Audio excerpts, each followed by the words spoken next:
Welcome to INAN's Student. INAN Student is a platform for law students to come here and deliver a lecture on the topic of their choice. Today we have with us law student Supriya Morudkar.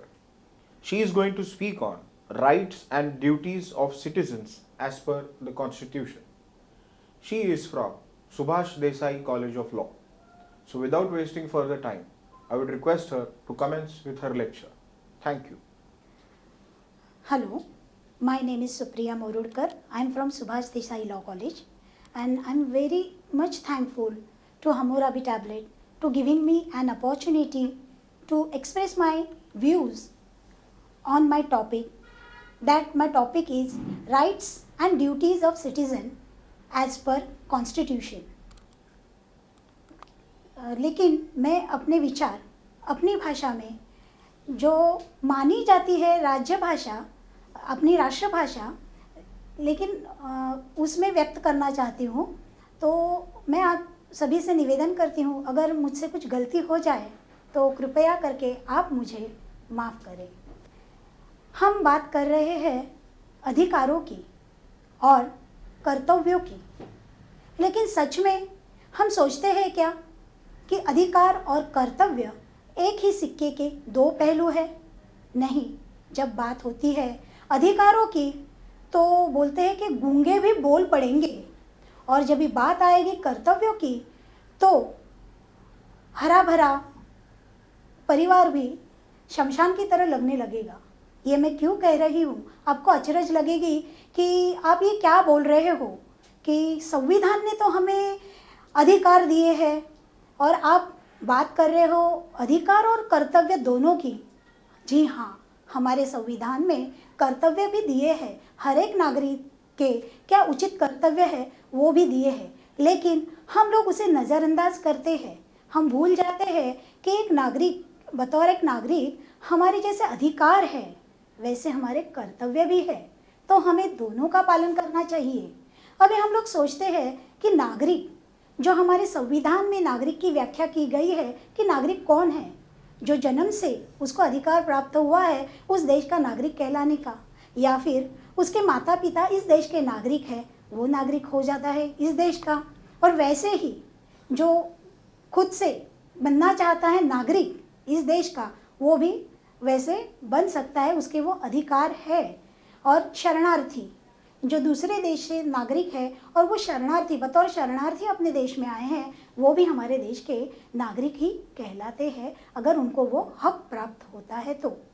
लेकिन क्या सच में हम यहाँ के जो मूल नागरिक है वो और जो बाहर से आए हुए हैं वो नागरिक क्या सच में हमारे कर्तव्यों का पालन करते हैं? वो भी सोचने जैसी बात है। बात हम शुरुआत करते हैं अधिकारों से। हमारा जो संविधान है वो उस वक्त लिखा गया जिस वक्त हमारा देश स्वतंत्र हुआ। स्वतंत्र कहाँ से हुआ? जो गुलामगिरी हम कर रहे थे, अंग्रेज़ों के अधिकारों में हम थे, उससे हम लोग स्वतंत्र जब ही हुए तभी ऐसी ज़रूरत पड़ी कि अपने देश का खुद का एक संविधान हो, हमारा देश उस संविधान के अनुसार चलाया जाए। लेकिन तभी के जो हालात थे वो हिसाब से इसमें ज़्यादा से ज़्यादा भाष्य किया गया संविधान में अधिकारों के प्रति। क्यों अधिकारों के प्रति? क्योंकि हम लोग एक गुलाम थे, तभी सबसे ज़्यादा हमें प्रताड़ित किया गया और हमारे अधिकारों का हनन हुआ। तो हम भूल ही गए थे कि हमारा अधिकार क्या है। एक इंसान, एक नागरिक, उसके क्या मूलभूत अधिकार रहते हैं हम यही भूल गए थे। तो जब भी संविधान लिखा गया तभी उस संविधान में सबसे पहले तो अपने अधिकार लिखे गए। और वो अधिकार क्यों लिखे गए, क्यों लिखना? क्योंकि लोगों को उसके बारे में अवगत कराना ज़रूरी था कि ये सब हमारे मूलभूत अधिकार है। एक नागरिक होने के तौर पे क्या क्या हम पा सकते हैं, क्या हमारे अधिकार हैं, उनका कैसे हमें पालन करना है और वो कैसे हमें हासिल करने हैं, इसके बारे में भाष्य किया गया। और वो अधिकार यानी जैसे कि हमारे मूलभूत अधिकार वो सबसे पहले आते हैं।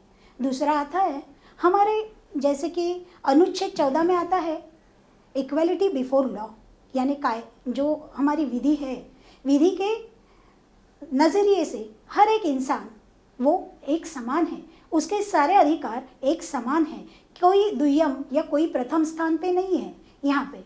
जैसे कि आर्टिकल 15 यानी अनुच्छेद 15 में लिखा गया है प्रोहिबिशन ऑफ डिस्क्रिमिनेशन, यानी रंग, रूप, उम्र या कास्ट इसके या लिंग इसके ऊपर किसी का भी डिस्क्रिमिनेशन ना हो पाए, सबके अधिकार समान है। यानी एक लड़का है और एक लड़की है तो दोनों के अधिकार विधि के अनुसार एक ही स्तर पे रखे गए हैं।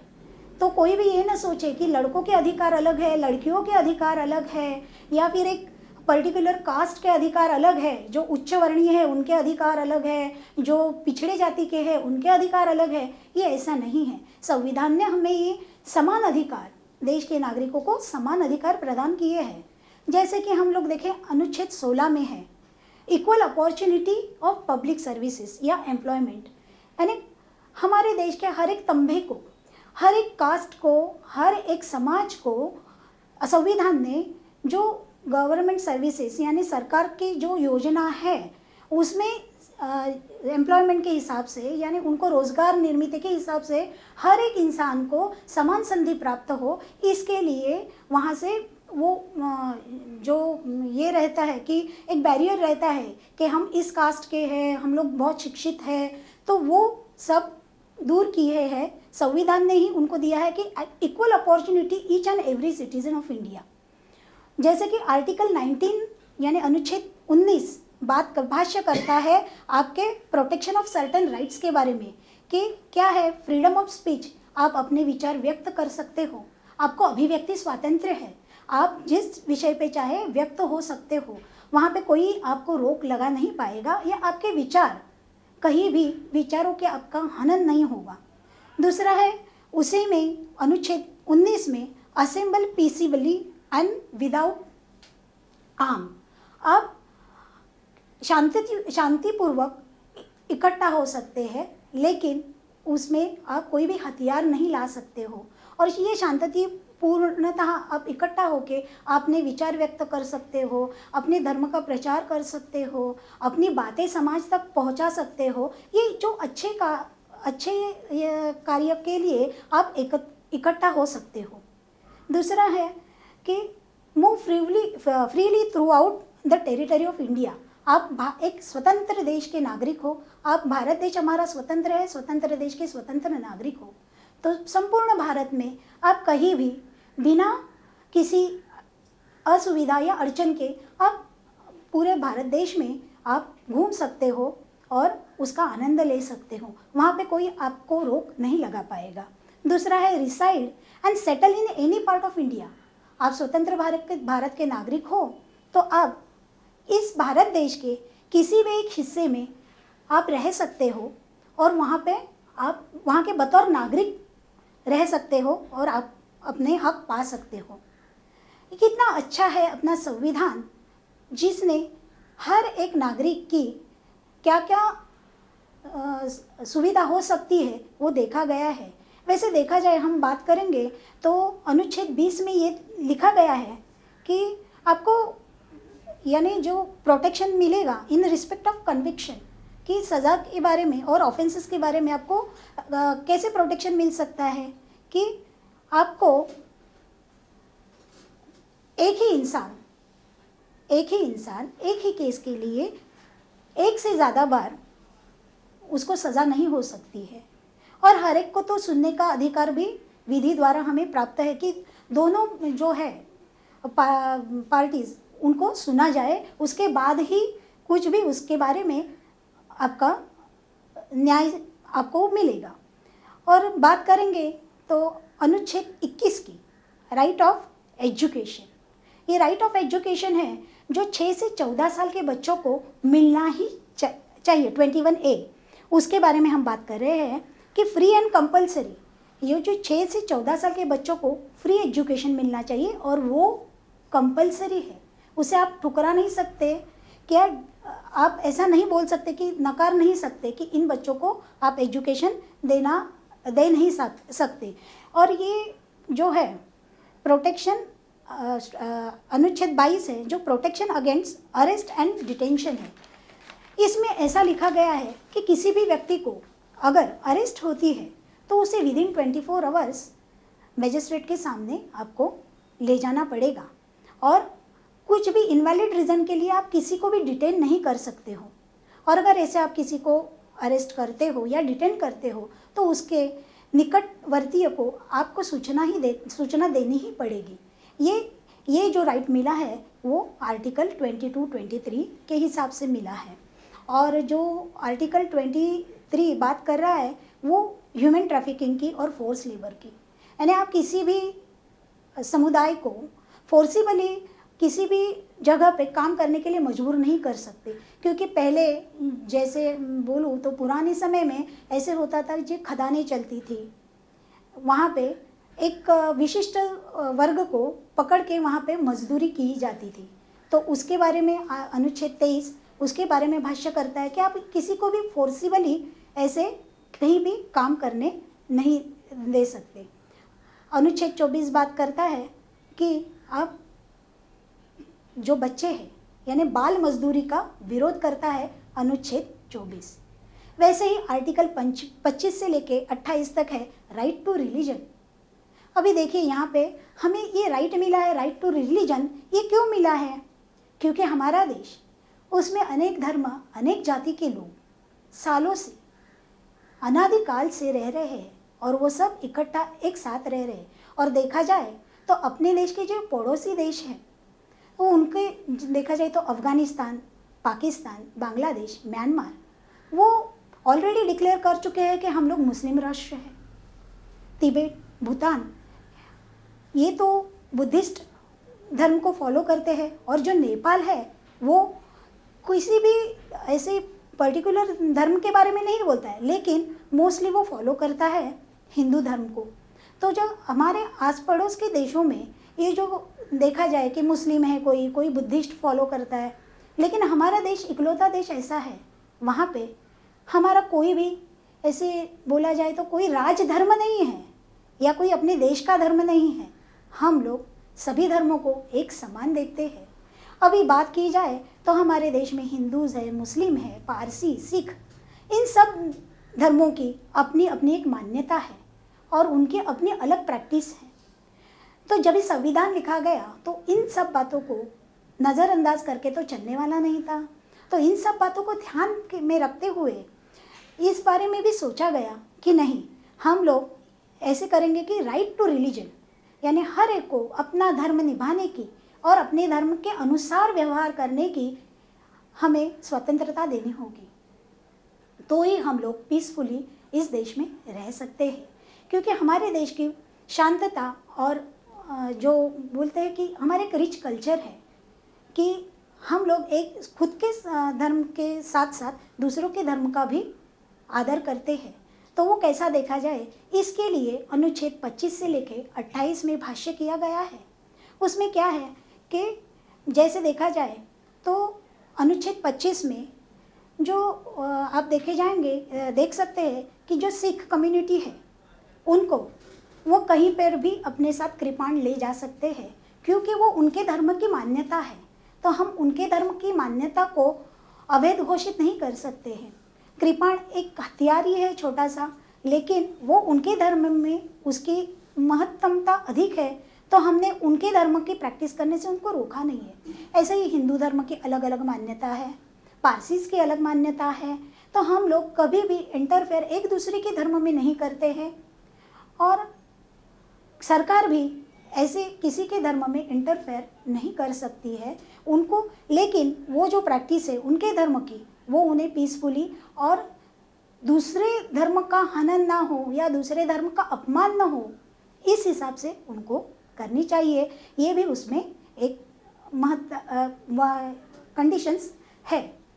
दूसरा है हमारा कि हम लोग फ्रीडम है हमें कि किसी भी धर्म के हम लोग वर्शिप में हिस्सा ले सकते हैं, सम्मिलित हो सकते हैं। या फिर हमें जो अगर समझो हम एक अलग धर्म से ताल्लुकात रखते हैं, लेकिन हमें अगर दूसरे धर्म के विचार अच्छे लग रहे हैं या दूसरे धर्म के जो भी कस्टम्स ट्रेडिशंस हैं उनको हम फॉलो करना चाहते हैं, तो भी हम फॉलो कर सकते हैं। कि वहाँ पे कोई ये रिस्ट्रिक्शंस नहीं है कि नहीं आप ये एक पर्टिकुलर धर्म के हो और आपको ये दूसरे धर्म की मान्यताओं को आप स्वीकार नहीं कर सकते।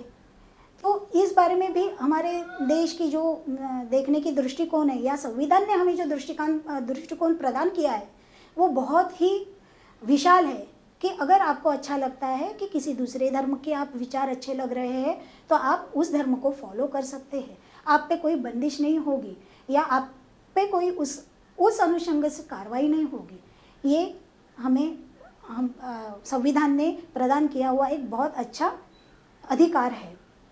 दूसरा अधिकार है हमारे देश में रह रहे माइनॉरिटीज़ कम्युनिटीज़ के लिए, जो आता है अनुच्छेद 29 में।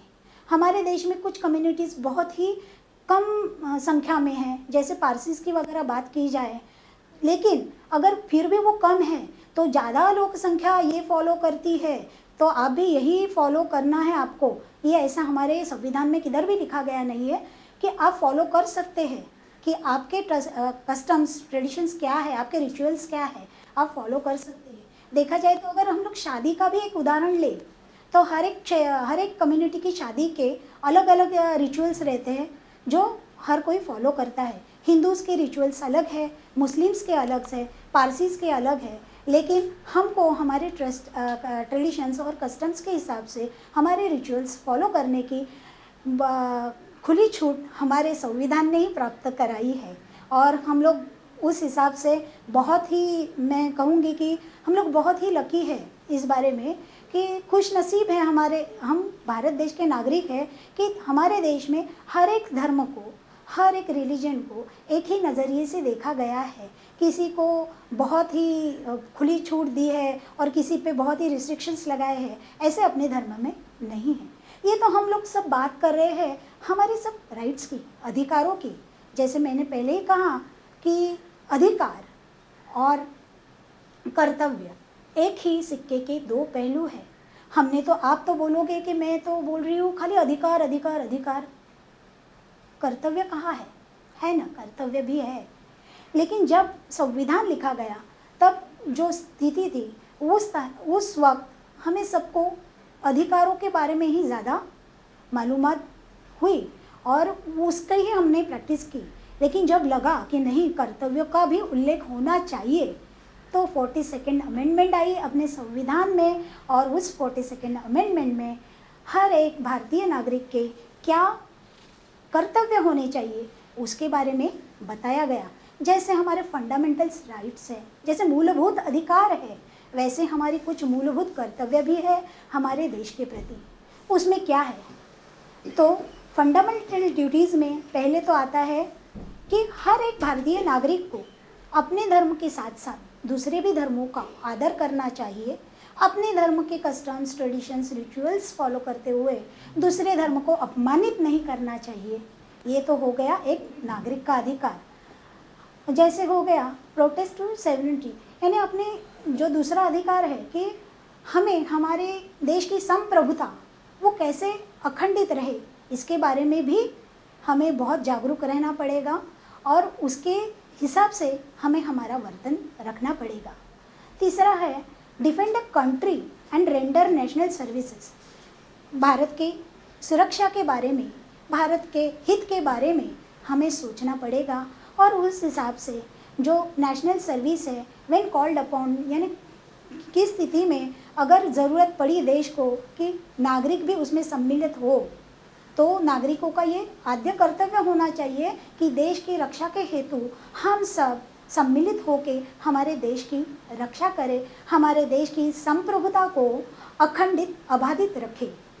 तीसरा आता है promote harmony and spirit of common brotherhood. जैसे हम अगर एक धर्म को प्रैक्टिस कर रहे हैं और हमारा पड़ोसी दूसरे धर्म को प्रैक्टिस कर रहा है, ये मैं देश के अंदर की बात कर रही हूँ, ना कि पड़ोसी राष्ट्रों की। मैं बात कर रही हूँ इस बारे में कि प्रमोट हार्मनी। हार्मनी यानी क्या है, एक दूसरे के साथ अच्छा वर्तन करें, एक दूसरे के साथ अच्छा बर्ताव करें और इसमें कॉमन ब्रदरहुड यानी जो संबंध है, घरेलू संबंध है एक दूसरे के साथ एज अ पड़ोसी, वो हम लोग अच्छे से निभाएं। हम किसी को भी उसकी कास्ट के हिसाब से, उसके रिलीजन के हिसाब से उसको कोई भी अपशब्द या ऐसी कुछ हम गलती ना करें कि दूसरे की जो भावनाएं हैं वो उनको क्षति पहुँचे। ना कि हम भी ऐसे ही चाहेंगे कि हमारी भावनाओं को कोई दूसरा क्षति ना पहुंचाए, वैसे सामने वाला भी वही सोचता होगा कि मेरे भी भावनाओं को कोई क्षति ना पहुंचाए। तो हमें उसका भी ध्यान देना ज़रूरी है, ये हमारा आद्य कर्तव्य है। टू सेफगार्ड पब्लिक, और सबसे महत्वपूर्ण तो ये है to safeguard public property. Public property यानी कैसे होता है कि हम लोग टैक्स भरते हैं, ये पब्लिक जो इंफ्रास्ट्रक्चर जो खड़ा होता है वो हम सब नागरिकों के जो हम लोग टैक्स भरते हैं उसी पे तो होता है। तो हमको ये सोचना चाहिए जब भी कभी देश में ऐसा होना तो उचित नहीं है, लेकिन ऐसा पाया गया कि जब भी कभी देश में दंगे हुए हैं तो सबसे पहले जो पब्लिक प्रॉपर्टी रहती है उस पर अटैक होता है। पब्लिक प्रॉपर्टी किसकी है? पब्लिक की है, हम नागरिक है, तो हमारी ही संपत्ति को हम नुकसान पहुंचा रहे हैं और वो संपत्ति हमने दिए हुए टैक्स से ही आई है, तो एक तरह से हम लोग हमारा ही नुकसान कर रहे हैं। तो इसके बारे में ज़्यादा अवेयरनेस होना लोगों में बहुत ज़रूरी है कि हम हमारे ही पैसे से खड़ी गई जो इंफ्रास्ट्रक्चर है उसको नुकसान पहुंचा रहे हैं, और वो भी किसी के बहकावे में आके। तो ऐसा ज़रूर होना नहीं चाहिए।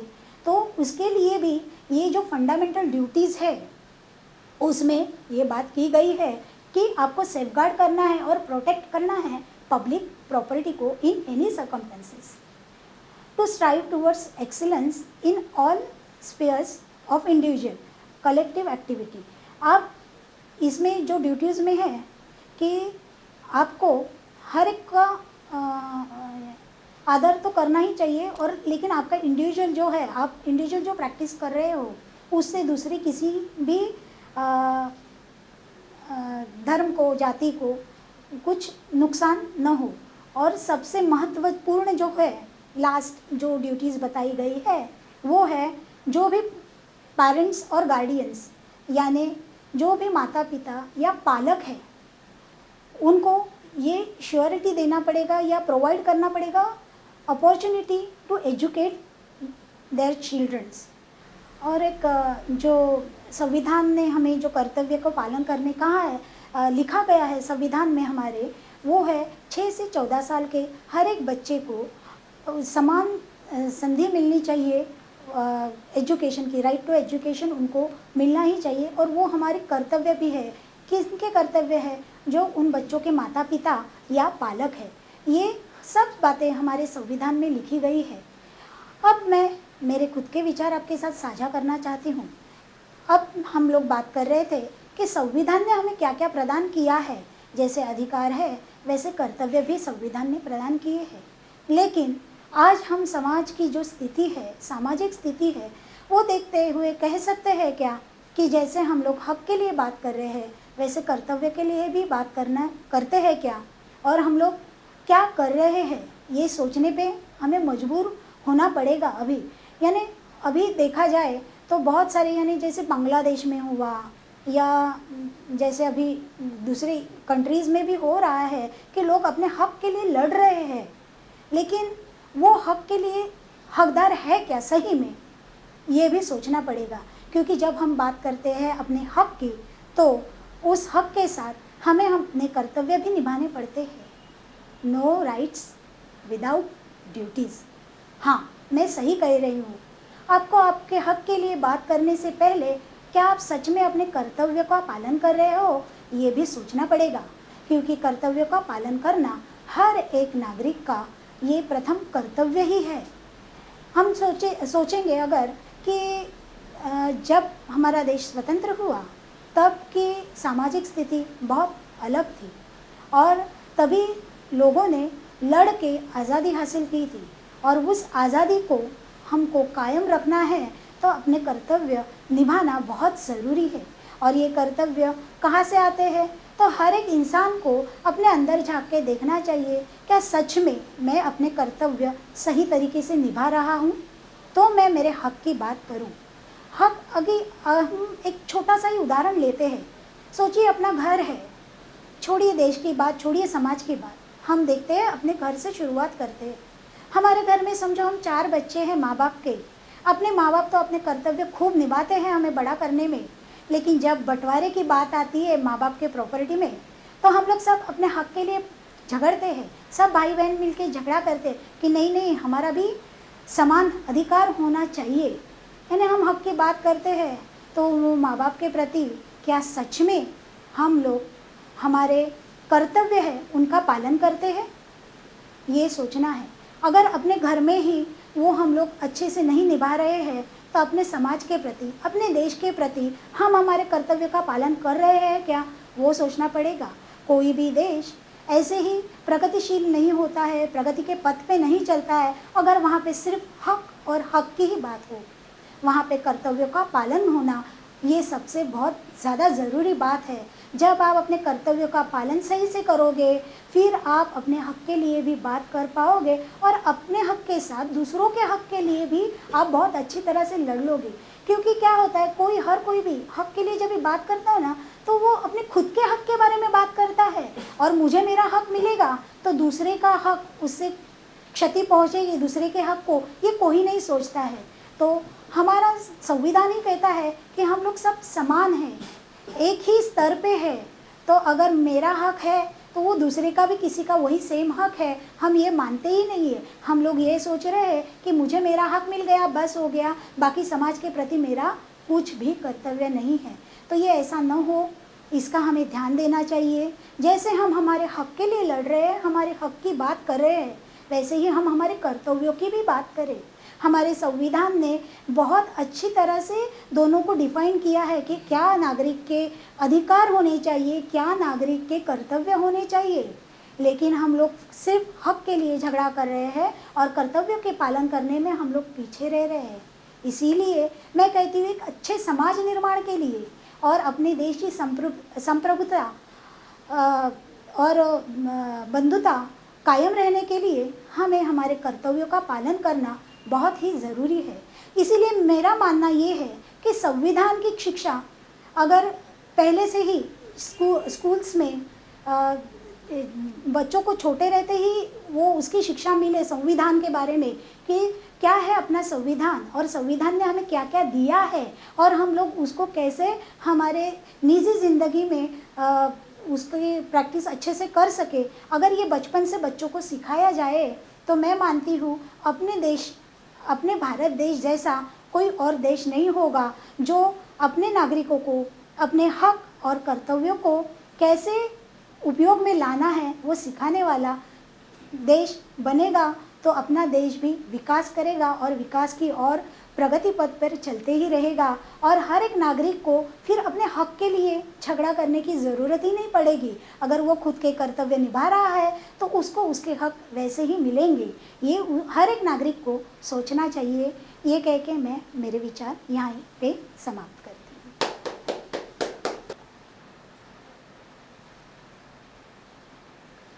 Supriya, thank you very much, and I am really happy that rights of a citizen is being spoken by everybody, Yes. and you have highlighted on the duties of citizen, that is Article 51A of our Constitution of India. So I hope people will get inspired that it is not only our rights which are important, but at the same time it is important as duty what I am giving to my nation. Yes. So thank you for this nice topic. A small token from Hammurabi to you. Thank you, Rahul sir, for providing such a platform to students like us. Okay.